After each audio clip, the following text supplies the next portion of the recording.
Hey guys, आपका स्वागत है मेरे चैनल एडुडिमिनिसेंस पर एक बार फिर से। इस वीडियो में मैं फिर से लेकर आई हूँ MPESP फार्मासिस्ट एग्ज़ाम के कुछ इम्पॉर्टेंट टॉपिक्स। शॉर्ट में हम उन इम्पॉर्टेंट टॉपिक्स की बात करेंगे और फटाफट से रट्टा मार लेंगे ताकि अगर एग्ज़ाम में ऐसा कोई क्वेश्चन आए तो हम तुरंत ही सॉल्व कर सकें। तो चलो बिना किसी देरी के शुरू करते हैं आज का वीडियो। सबसे पहले बात कर रहे हैं हम फार्माकोपिया की। फार्माकोपिया से अक्सर क्वेश्चंस बन जाते हैं और फार्माकोपिया से किस तरह के क्वेश्चन बनते हैं, ज़्यादातर उसके एडिशंस को लेके क्वेश्चन बनते हैं। कौन सा एडिशन कौन से ईयर में आया था, इस सब से लेकर आमतौर पर क्वेश्चन बनते हैं। तो देखो, सबसे पहले हिस्ट्री की बात कर लेते हैं। पहले क्या होता था, इंडिया में ब्रिटिश फार्माकोपिया चला करता था, है ना, इंडिपेंडेंस के पहले। फिर यहाँ पर आया इंडियन फार्माकोपिया।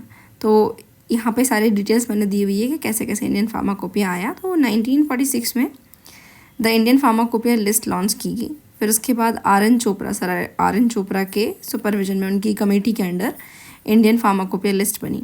ठीक है। फिर फाइनली 1948 में क्या हुआ, फार्माकोपिया कमेटी बनाई गई और उसके बाद प्रिपेयर किया गया फार्माकोपिया ऑफ इंडिया। ठीक है। और इस कमेटी का जो टेन्योर होता है वो होता है 5 ईयर्स का। ये भी अक्सर पूछ लेते हैं। ठीक है। तो हमेशा याद रखना कि शुरुआत में किसके अंडर या किसके सुपरविजन में काम किया गया था, किसकी चेयरमैनशिप में, आर एन चोपड़ा। ये क्वेश्चन अक्सर आ जाता है। अब एडिशंस की बात कर लेते हैं। तो जो पहला एडिशन आया फार्माकोपिया का वो आया 1955 में और इसमें अडेंडम्स आए 1960 में। एक वॉल्यूम था इसके अंदर और जो चेयरमैन थे उस वक्त वो थे BN घोष। सेकंड एडिशन आया 1966 में, मतलब 1966 में। अडेंडम्स हुए 1975 में। एक वॉल्यूम था, मुखर्जी जो थे वो उसके चेयरमैन थे। थर्ड आया 1985 में, 89 और 91 में इसके अडेंडम हुए और इसमें 2 वॉल्यूम्स थे। नित्यानंद जी जो यहाँ पर चेयरमैन थे। नेक्स्ट आता है फोर्थ, ये 1996 में आया। 2000, 2002, 2005 इसमें अडेंडम्स हुए। वॉल्यूम थे 2, नित्यानंद अगेन चेयरमैन थे। फिफ्थ आया 2007 में। 2008 में हुए अडेंडम्स, 3 वॉल्यूम हो गए और नित्यानंद तब भी चेयरमैन थे। सिक्स्थ आया 2010 में। 2012 में हुए अडेंडम्स और 3 वॉल्यूम थे इसके अंदर। यहाँ पर चेंज हो गए, चंद्रमौली जी आ गए यहाँ पे चेयरमैन के तौर पर। सेवन्थ आया 2014 में। 2015 और 16 में इसका अडेंडम हुआ और 4 हो गए इसके वॉल्यूम और गुलाम नबी आज़ाद जी यहाँ पर चेयरमैन थे। और लास्ट है 8th एडिशन 2018 का, जिसमें अडेंडम हुए 2019 में। उसमें 4 वॉल्यूम थे और यहाँ पर CK मिश्रा जी थे यहाँ के चेयरमैन। ये सब याद कर लो। वैसे आमतौर पे ना इतने सारे नहीं पूछते हैं, आमतौर पे फर्स्ट पूछा जाता है, तो फर्स्ट तो बिल्कुल रट्टा मार लो, बाकी सारे चलेंगे याद कर भी लोगे। तो अगर एग्ज़ाम को टफ बनाना होगा तो बीच के पूछे जाएंगे, अदरवाइज फर्स्ट या लास्ट ही पूछा जाता है। अगला आता है साइज़ रिडक्शन। साइज़ रिडक्शन से क्वेश्चन वैसे ज़्यादातर इतने ही बनते हैं कि प्रिंसिपल पूछा जाता है। तो प्रिंसिपल के बारे में बात कर लेते हैं। देखो, प्रिंसिपल यहाँ पे 3-4 तरह के दिए गए हैं: कटिंग, कंप्रेशन, इम्पैक्ट, अट्रिशन, है ना। कटिंग यानी कट करके ऐसा पूछ सकते हैं जैसे कि कटर मिल जो है उसका साइज़ रिडक्शन प्रिंसिपल क्या होता है। तो सिंपल, कटर मिला तो कटिंग करेगा, है ना, कट करके साइज़ रिड्यूस होगा। रोलर मिल का पूछ सकते हैं। रोलर मिल क्या करता है, कंप्रेस करता है ना चीज़ों को, तो कंप्रेशन हो गया। हैमर मिल, इससे अक्सर क्वेश्चन बनता है। हैमर मिल का प्रिंसिपल क्या है बिहाइंड साइज़ रिडक्शन। इम्पैक्ट, जोर से इम्पैक्ट यानी जोर से मारना, चोट करना, इम्पैक्ट कहते हैं। और नेक्स्ट आता है अट्रिशन एंड इम्पैक्ट। अट्रिशन है ना, घिसते हुए रहना, मतलब अब यहाँ पे क्या होता है, दो एग्जाम्पल आ गए यहाँ पे, बॉल मिल और फ्लूइड एनर्जी मिल। बॉल मिल और फ्लूइड एनर्जी मिल के अंदर क्या होता है, इम्पैक्ट तो हो ही रहा है, मतलब जो पार्टिकल है वो आपस में तो टकरा ही रहे हैं तेज़ी से और जो इंस्ट्रूमेंट उसकी दीवारों पे, लेकिन आपस में उनके बीच में घिसाव भी हो रहा है ना। उस घिसाव के कारण उसमें क्या होता है, साइज़ का रिडक्शन होता है। ठीक है, ये अक्सर आ जाता है। और लास्ट वाला, इसमें लास्ट के 2, थर्ड और फोर्थ तो इंपॉर्टेंट है, समझ लो तो रट ही लो दिमाग में। चलो अब आगे बढ़ जाते हैं। अब अगली बात कर लेते हैं मेट्रोलॉजी की। मेट्रोलॉजी यानी कि यहाँ पे मेजरमेंट पूछा जाएगा। मेजरमेंट में देखो 2 तरह की चीज़ें पूछते हैं, या तो तुमसे कन्वर्जन करवा सकते हैं ग्राम का किलोग्राम में, या मिलीग्राम मतलब ml का लीटर में, इस तरह का आ सकता है, आया भी है कई बार, है ना, वो पूछ सकते हैं। लेकिन MPESP फार्मासिस्ट में ज़्यादातर ये आता है, आपको हाउस होल्ड मेजरमेंट दे देंगे और बताएंगे कि उसका मेट्रिक वॉल्यूम कितना होता है। एक टम्बलर फुल को हम कहते हैं 240 ml, एक टी कप फुल को हम कहते हैं 120 ml, एक वाइन ग्लास फुल को हम कहते हैं 60 ml, एक टेबल स्पून फुल को हम कहते हैं 15 ml और एक टी स्पून फुल को हम कहते हैं 5 ml।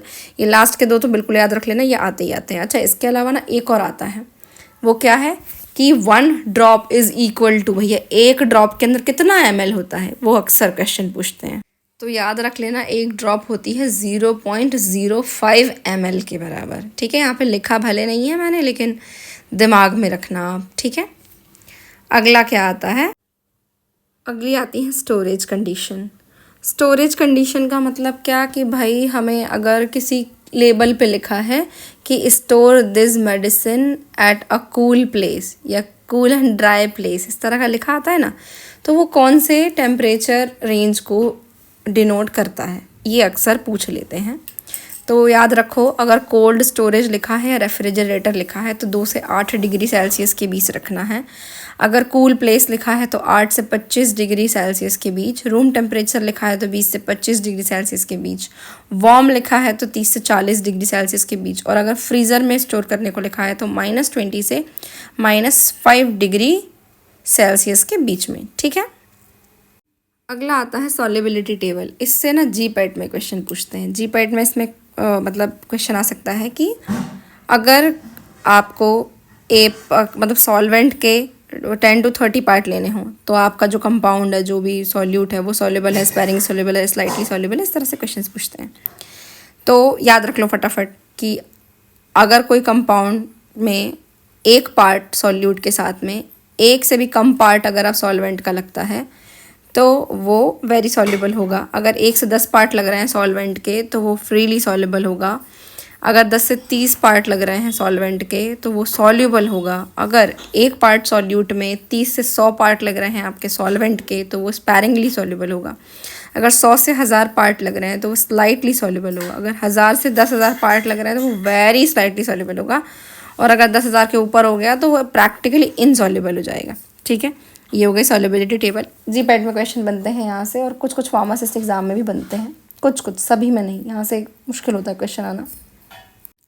अगला आ जाता है एंगल ऑफ रिपोज। अब देखो यहाँ पे ना बल्क डेंसिटी, टैब डेंसिटी, ये सारी चीज़ें तो इस वाली वीडियो में नहीं कर रही हूँ इंक्लूड, टैबलेट वाली वीडियो में ज़रूर इंक्लूड करूँगी। बट यहाँ पे कुछ इंपॉर्टेंट फीचर्स हैं जिससे क्वेश्चंस बन जाते हैं। एंगल ऑफ रिपोज पहले होता क्या है वो पता करो। एंगल ऑफ रिपोज मतलब कि ये एक वो एंगल है जो कि आपको प्रॉपरली बताता है कि किसी पाउडर की फ्लो प्रॉपर्टी क्या है। ठीक है, डेफिनेशन ना बता के मैं आपको बता रही हूँ कि इसका इंपॉर्टेंस क्या है। एंगल ऑफ रिपोज वो एंगल है जो हमें ये बताता है कि किसी पाउडर की फ्लो प्रॉपर्टी कैसी है, अच्छी है या बुरी है। ठीक है, हम किसी पाउडर को गिराते हैं, एक पूरा एक्सपेरिमेंट होता है इस तरीके का। यहाँ से हम पाउडर को गिराते हैं, उसका एक पाइल बनता है ना, एक ढेर सा बन जाता है। फिर हम उसकी रेडियस नापते हैं, उसकी हाइट नापते हैं, उससे हम एंगल ऑफ रिपोज निकालते हैं। अगर एंगल ऑफ रिपोज 25 से कम है तो एक्सीलेंट फ्लो है, 20 से 25 के बीच है तो गुड फ्लो है, 30 से 40 के बीच है तो पासिबल है, और 40 से ऊपर है तो बहुत ही पुअर फ्लो है। इस तरह का क्वेश्चन आ सकता है कि मान लीजिए किसी पाउडर का एंगल ऑफ रिपोज 30 आया तो इसका फ्लो कैसा है, एक्सीलेंट, गुड, पासिबल या वेरी पुअर। तो आपको पता होना चाहिए गुड। ठीक है, ये हो गया एंगल ऑफ रिपोज। अगला जंप करते हैं। अगला आ जाता है हॉस्नर्स रेशियो। हॉस्नर्स रेशियो क्या होता है, ये भी एक तरह का रेशियो है। बल्क डेंसिटी, टैब डेंसिटी के रेशियो को हॉस्नर्स रेशियो कहते हैं, है ना। अब बल्क डेंसिटी, टैब डेंसिटी क्या होता है यहाँ पे तो डिटेल में नहीं बता रही हूँ, अगली वीडियो आएगी टैबलेट की, उसमें पूरा क्लियर बता दूंगी। नेक्स्ट आता है इसके अंदर कि इस रेशियो से हम क्या पता करते हैं, इस रेशियो से भी हम फ्लो कैरेक्टर ही पता करते हैं। ठीक है, तो अगर 1 से 1.11 के बीच में हॉस्नर्स रेशियो है तो एक्सीलेंट फ्लो, 1.12 से लेके 1.18 तक है तो गुड, 1.9 से लेके 1.25 तक है तो फेयर, 1.26 से 1.34 तक है तो पासिबल, 1.35 से 1.45 तक है तो पुअर, 1.46 से 1.59 तक है तो वेरी पुअर, उसके आगे तो वेरी वेरी पुअर। अब ये थोड़ी लंबी टेबल है, अगर आपको उसको शॉर्ट में करना है तो आप शॉर्ट में भी कर सकते हैं। जैसे पुअर की बात सिर्फ वेरी पुअर पे जा सकते हो आप, पूरा इतना ये वेरी वेरी और इतने सारे पुअर की ज़रूरत नहीं है, थोड़ा उसको शॉर्ट में भी बना सकते हो अपने तरीके से। पर इसमें याद रखना ये जो ऊपर के 3-4 हैं वो ज़्यादातर इंपॉर्टेंट होते हैं। एक्सेलेंट वाला, गुड वाला, पासिबल वाला, ये ज़रूरी होते हैं, तो इनको एक बार पढ़ लेना। चलो अब जंप करते हैं अगले पर। अगला आता है कार्स इंडेक्स। कार्स इंडेक्स क्या होता है, कंप्रेसिबिलिटी। कंप्रेसिबिलिटी मतलब किसी पाउडर को, कभी देखा है हम घर पे जब आटा भरते हैं, मैदा भरते हैं तो डिब्बे में भर जाता है, लेकिन हम क्या करते हैं एक बार उसको टैप करते हैं ना, जो डब्बा होता है उसको टैप करते हैं, जो पाउडर होता है वो नीचे चला जाता है, फिर हम उसमें और भर पाते हैं। कई बार घर में आटा भरते हुए देखा होगा आपने, है ना, हम उसको कंप्रेस कर करके भरते हैं। तो वही कंप्रेसिबिलिटी पता करने के लिए हम कार्स इंडेक्स निकालते हैं। कार्स इंडेक्स निकालने का फॉर्मूला क्या होता है, नीचे लिखा हुआ है, rho T minus rho beta, B नहीं एक्चुअली बीटा नहीं वो बी है, upon rho T into 100 sorry. तो ये क्या है, रो क्या है, density, tap density minus bulk density upon tap density into 100, ठीक है। इससे कार्स इंडेक्स निकलता है। कंप्रेसिबिलिटी की इसकी जो भी रीडिंग आएगी उससे हम कंप्रेसिबिलिटी निकालेंगे। जैसे 5 से 15 के बीच है तो एक्सेलेंट कंप्रेसिबिलिटी, बहुत कंप्रेस हो सकता है पाउडर। 12 से 16 है तो गुड कंप्रेसिबिलिटी, 18 से 21 है तो फेयर, 23 से 28 है तो स्लाइटली पुअर, 28 से 35 है तो पुअर, 35 से 38 है तो वेरी पुअर, और 40 के ऊपर तो एक्सट्रीमली पुअर। ये अक्सर पूछ लेते हैं, कार्स इंडेक्स इंपॉर्टेंट है, ठीक है, तो इसको रट्टा मार लो। चलो अब इस वाली वीडियो के लास्ट पोर्शन तक पहुँचते हैं। हाँ, तो ये आ गया prescription, parts of prescription. Pharmacist के एग्ज़ाम में बहुत पूछा जाता है। ये एक नकली सा प्रिस्क्रिप्शन मैंने बनाया है जहाँ पे मरीज़ तो मैं खुद हूँ। चलो पहली बार ही सही मैंने अपना नाम तो यहाँ डिस्क्लोज़ किया। हाँ जी, तो पार्ट्स ऑफ प्रिस्क्रिप्शन में कौन कौन से इंपॉर्टेंट पार्ट हैं। सबसे पहले जो प्रिस्क्रिप्शन है उसके ऊपर डेट होनी चाहिए प्रिस्क्रिप्शन की। जैसे कि देखो यहाँ पर डेट लिखी हुई है, ठीक है, गलत डेट लिखी है, बिल्कुल जो दिमाग में है वो डेट लिख दी। डिटेल देखनी है पेशेंट की, नाम होना चाहिए, एज होना चाहिए, सेक्स होना चाहिए, एड्रेस होना चाहिए। फिर इम्पॉर्टेंट जो यहाँ से बनते हैं क्वेश्चन, सुपरस्क्रिप्शन, इंस्क्रिप्शन, सब्सक्रिप्शन, इनसे क्वेश्चन बनते हैं। सुपरस्क्रिप्शन क्या होता है, सुपरस्क्रिप्शन मतलब ये जो RX का निशान देख रहे हो ना, इसको कहते हैं सुपर इंस्क्रिप्शन। तो सुपरस्क्रिप्शन ये RX है, और RX का मतलब होता है, मतलब RX जो है ना वो एक तरह का सिंबल है जो कि आपको दिखाता है, शो करता है यू टेक, टेक दो, है ना, आप जो ले रहे हैं, जो आपको लेना है उसके लिए एक सिंबल बनाया गया है, ठीक है। और फिर नेक्स्ट आता है इंस्क्रिप्शन। इंस्क्रिप्शन यानी कि मेडिसिन्स, जो मेडिसिन्स पेशेंट को देनी है उनकी जो पूरी कथा लिखी है। जैसे यहाँ पे ये पेंटॉप, एजिथ्रोमाइसिन, पैरासिटामोल ये सब लिखा है ना, ये इंस्क्रिप्शन है जो डॉक्टर ने लिखी है मरीज़ के लिए, मरीज़ को ठीक करने के लिए जो लिखा गया है वो इंस्क्रिप्शन है। सबस्क्रिप्शन मतलब होता है फार्मासिस्ट के लिए कुछ स्पेसिफिक इंस्ट्रक्शंस। जैसे कि एग्जांपल के तौर पे मान लो पहले के ज़माने में मिक्सचर्स बनाए जाते थे, 2-3 दवाइयाँ हैं उनके मिक्सचर बनाने हैं, तो वो मिक्सचर्स बनाने के लिए क्या करना होता था, फार्मासिस्ट को इंस्ट्रक्शन दिए जाते थे कि फ़लानी फ़लानी दवाई को मिला के मिक्सचर बनाना है। तो उसके लिए जो शब्द इस्तेमाल किया गया वो है सब्सक्रिप्शन। आजकल तो वैसे ज़रूरत नहीं पड़ती है इसकी। एक और चीज़ यहाँ पे आती है सिग्नेचरा। सिग्नेचरा क्या होता है, सिग्नेचर नहीं, सिग्नेचरा ये अलग चीज़ है। सिग्नेचरा क्या चीज़ है, पहले के ज़माने में क्या करते थे, ये जो OD-BD है ना कि एक दवाई एक बार लेनी है 2 बार लेनी है, ये पहले ना नीचे की तरफ लिखा जाता था, तो इसको सिग्नेचरा कहते थे। और फिर नेक्स्ट आता है सिग्नेचर। अब ये असली सिग्नेचर है, किसके, डॉक्टर के सिग्नेचर हैं।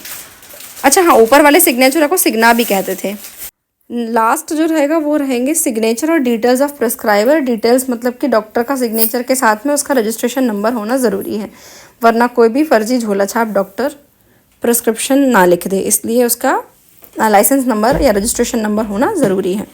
तो इतनी चीज़ें होती हैं किसी भी स्पेसिफिक प्रिस्क्रिप्शन के अंदर। ये क्वेश्चन पूछा जाता है। इस सबसे ज़्यादा क्वेश्चन बनते हैं सुपरस्क्रिप्शन, इंस्क्रिप्शन, सब्सक्रिप्शन और सिग्नेचरा यानी सिग्ना से। तो ये चारों चीज़ें बहुत अच्छे से याद कर लीजिएगा। अगर ये वीडियो पसंद आई हो तो लाइक कर दीजिएगा, शेयर कर दीजिएगा, और चैनल को सब्सक्राइब नहीं किया होगा तो प्लीज़ सब्सक्राइब कर दीजिएगा। अगले वीडियो में हम लेकर आएंगे dosage forms, different dosage form को एक ही PPT में ख़त्म कर लेंगे, इंपॉर्टेंट चीज़ों को, ठीक है। बने रहिए मेरे साथ मेरे चैनल पर। Thanks for watching.